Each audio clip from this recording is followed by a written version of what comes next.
Судот согласно овие одредби, како и одредбите од член 4, 32, 34, 35, 39, 40 и 41 од Кривичниот законник ја осудува на казна затвор во траење од 2 години и 6 месеци. Морам да кажам дека сум максимално разочаран од судството во Република Македонија.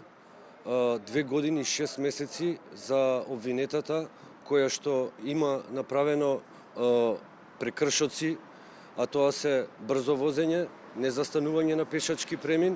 Судство во Македонија не на 2%, на минус 20% е дојдено. Многу шокантна пресуда, многу некоректна пресуда. Не е нормално вие да имате 4 годишна забрана за управување со возило, при тоа да не ја впишете и ред други сообраќајни прекршоци и да добиете да добиете 2,5 години затвор. Обвинетата ова кривично дело не го сторила со умисла, туку се работи за класично небрежно дело на кое нешто упатуваат и ставовите и правната пракса низ пресудите на Врховниот суд. Во понатамошниот тек на постапката, во жалбената постапка, за која ќе бараме јавна седница, секако ќе ги изнесеме нашите аргументи.